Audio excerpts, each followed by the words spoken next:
a fender length. Yeah. Weinberger got the win by maybe a fender. Yeah. Okay. At the line, leaning on each other. What I'm going to do, and I'm not going to do it now, but I'm going to have it on next week's show. Maybe we're working into the new intro.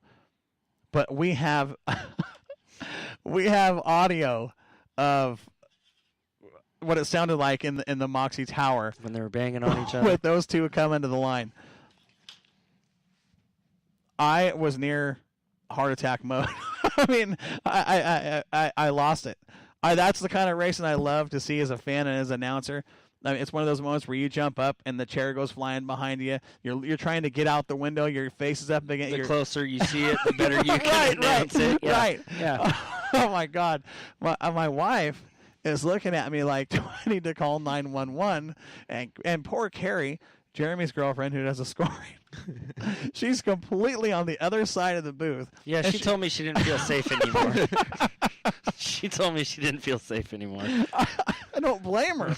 I totally lost my mind. Boy, am I glad I raced. I wasn't in between you two. Your wreck was probably safer than what was going on in the Moxie Tower.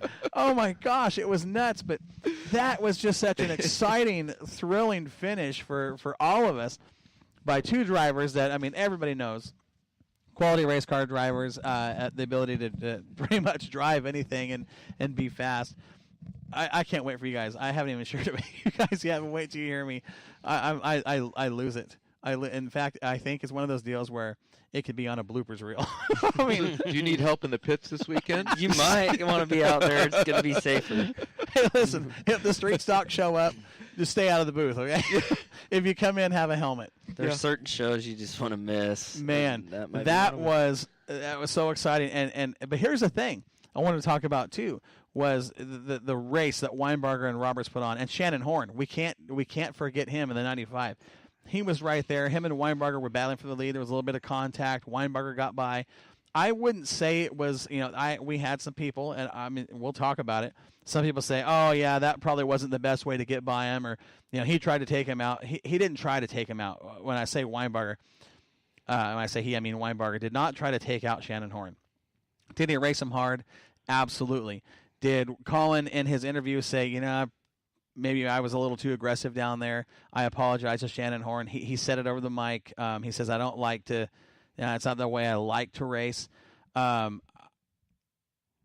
making an excuse or justifying, but I think if you were going to pass Shannon Horn that night, that was about the only way you were going to get it done, because you guys saw how fast he was. Oh, yeah. He was fast, and he was upstairs, and that where the tacky stuff was in the right rear, as Sam likes to say, up on the bars, right rear in the cush. I mean, he was working it, and I think that Colin caught on to that pretty quick and said, "Man, I'm gonna have to show some color. I'm gonna have to show Shannon Horn.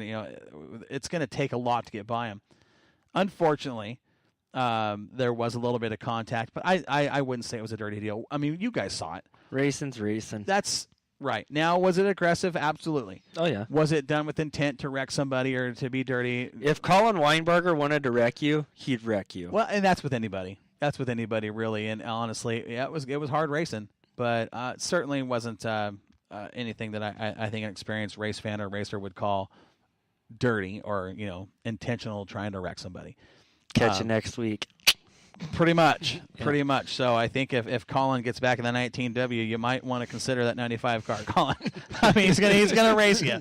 But that's what these guys do. That's what I love about this class. Is just it's good. It's just stock car racing. It's like it's what it should be. It's what it should be. They get out of the car smiling and laughing. Right, and with cars that are fast, man. I mean, these cars are fast, and they're fun to watch. And these guys can race a little harder than the guys in the late models, because there's not $60,000 wrapped up in these cars, and they race like there's not $60,000 wrapped up. I mean, oh, no. There's some money in these cars, yes, but man, the racing these guys put on, these guys to me are what they'll steal the show. Earnhardt and Yarbrough and Petty and Pearson and that caliber, the Allison gang. I mean, that's what I think of when I watch these guys do it in the street stocks. I get pumped. That's when that level of racing was good. Mm-hmm. Now we can't say that. We're talking about street stocks. We're talking about street stocks and how much better they are. I was freaking out at the finish. Colin edged out Roberts by Would you call I it? wanted to say a bumper, and that was about it. And you're probably closer. You're probably right. I mean, well, and Brett Endicott right there on the Squares Dragon chat line says, I see passes like Collins in the Lucas Oil late models all the time. Yeah. That's what I'm saying. Aggressive, yes. Dirty, no. Yeah. I mean, definitely it wasn't anything intentional to wreck anybody or hurt anybody. Or I am looking forward. You guys know why I love that class of cars. That's it right there. Is what you see is the racing. The racing itself is unbeatable. That's my opinion. I'm sticking to it. You go ahead. You have your opinion. You guys are looking at me like you're like, what? Because you're all jacked up. Like I was dreading tonight's show. He's on the bars. Yeah, he's on the bars. I was dreading tonight's show for the simple fact that I knew you had surgery, and last time it just wasn't pleasant to be around you, and so you're laughing and smiling, and it's. I'm just gonna. I actually feel better after that surgery. I mean, Okay, it's good. I feel overall I feel better. Okay, good. Okay. Okay, good. Okay, so we're gonna talk about IMCA modified. Do we have to? We do. Okay, good. It's And one you- of my favorite classes. I know you're a fan of the. I like the mods. I like them steel body stock cars too. Yeah, I was a fan of those before, and you didn't really seem to like my enthusiasm about that class, so I found another one that we might have shared a little common interest in. Dom, are you awake? Yeah, I'm okay. just listening to you two. His Who- mic's Sam's having a pity party over here, Yeah. and his mic's working now, so he's happy. Yeah. So I can hear myself talk. yeah. So we had 16 IMCA modifieds qualify. Some fast guys there too. There was. In fact, we had four cars qualify in the 16-second bracket. Now, with the modified field, it was kind of weird because we had guys that went really, really fast, and the times from top to bottom, overall from 1st to 16th, are spread out quite a bit. Your fast qualifier was Well, I know you're going to say the name, but I'm probably going to go with, I don't know. Colin Weinbarger. Oh, gee, how'd I? 16.632. 16.362. 16.632. Okay. Second fast was Dustin Kady in a 7 with a 16.677. Okay. Third, Gray Ferrando. 16.862. Gray, how do you feel? By the way, this is the second time in 2 years I've seen your car on the wall and you drive out of it. Like, I got footage from the last one, but not this one. How do you feel? He doesn't have a mic, Sam. I know. He's gonna answer right here. He always does. So here's the thing, though. We'll talk about it in the future, but I'm going to say this. I didn't even see that. Neither did I. Oh, you But guys! in the Moxie Tower, Well, I was down there, and I still didn't see it. there's that little bit of a hangover for this concession stand that sits Yeah. below us. It happened right at that angle where I couldn't see it. Yeah. I'm telling you, I saw the roof of his car. Last time I saw the undercarriage. This time I saw the roof because it was on the front stretch. I thought he was going over. He feels great. See? Told you he'd answer. Thank you, Gray. Colin Weinbarger, Destin Kady, Gray Ferrando, John Campos, Jeff Lovell, Rod McCombs, Mark Gaylord, Mike Swear, Derek Young, Steve Succo, Sandy Sanders, Kersey Ferrando, Lauren Cruzy, Dan Scheller, Toby Ferrando, and Trevor Jensen. That's the qualifying order, 1st through 16th. And there was almost 3 seconds from top to bottom. Okay? Heat race number 1. Dun, dun, dun. Do you want to go top to bottom? Want me to do top to bottom? I like doing the bottom to top because I just Okay. feel like Okay. we're working up to a. We're going to do bottom to top. Okay. So we had 9 cars. Okay? 9 cars, 8 laps. Trevor Jensen, Mike Swear, Toby Ferrando, Lauren Cruzy, Rod McCombs was 5th. 4th was the 40 of Jeff Lovell. 3rd, Mark Gaylord. 2nd, John Campos. And the winner of Heat 1, Gray Ferrando. And he was wheeling it too. Well, and he was just over 0.3 of a second faster than anybody else in that race. His best lap was a 16.681. Campos was a 16.988. Those were the only 2 cars in the 16-second bracket. Yeah. Heat race number 2, 8 laps. 9th, Steve Moore. 8th, Brendan Biffle. Dan Scheller. Kersey Ferrando. Sandy Sanders was 5th. Steve Succo 4th. 3rd was Derek Young. 2nd was Colin Weinbarger. And Dustin Cady got the win. 2 cars in the 16-second bracket. 16.832 for your winner, Dustin Cady. 16.966 for Colin Weinbarger. And you know what groove they were running when they were doing all that? I do remember very well. Both those guys were trying to run the same line, and they couldn't get any closer to the fence without knocking it down. Those guys were on the high side. It's what we call the Rob Maya line at Willamette Speedway.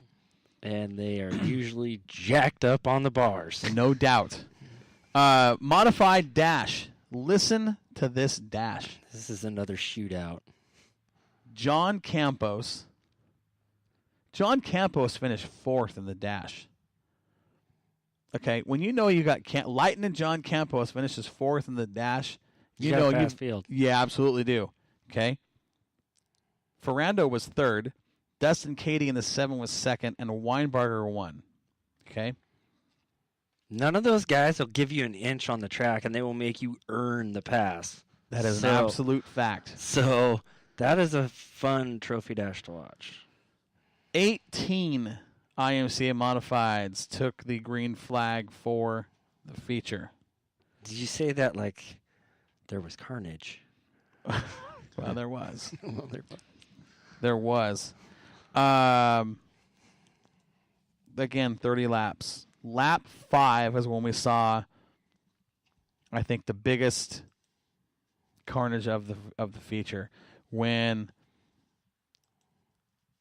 Trevor Jensen, the 88J, was, I believe he was the one that was parked up at the top, or was that Scheller in the 98? I think it was Scheller 98 spun. Jensen broke. Something happened on the same lap, but yes, Scheller was the one. You're right, up at the top of turn 3, spun with the leaders coming.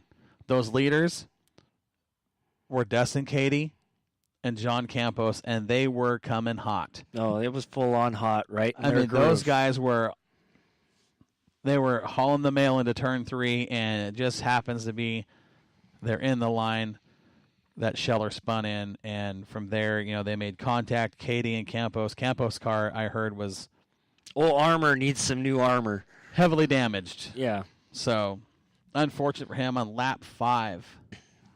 On lap 5, he was one of 4 cars in the entire race to get into the 16-second bracket. And he was the 3rd fastest lap of the race with a 16.504. Cady and Campos were up front, and they were flying when that happened. The top 2 cars got, I don't want to say taken out, but taken out of the feature because of damage. Those guys were flying to that point. They had broken away. They were on a run. Oh, no doubt. They had separated themselves from the field. And it was Cady in the 7 Bar S Longhorn versus the GRT. Phillips GRT. Break the chain 36 of Campos, and they were going to settle it amongst themselves up front. They were going to find out who was going to do it, and unfortunately, wrong place at the wrong time. And that seems to be Lightning's luck lately. You're right, and unfortunately, that's true. If it wasn't for bad luck, it doesn't seem like he couldn't buy it on a shelf, couldn't find it in 4-leaf clover. And it sucks to see a guy with that kind of talent that is that fast have something like that. Both those guys, as they were doing it. For both those guys to have their nights ended like that, especially when you're running 1-2, put on a show for the fans that was entertaining, no doubt about it. I mean, the fans were... Oh, it was fixing to be a barn burner. You're right. And they were into it. And it's just a shame to see those 2 guys end like that. 15th, Steve Moore. He was having a rough He one, had too. another rough night. Got caught up in a couple mishaps. And Rod McCombs in 14th.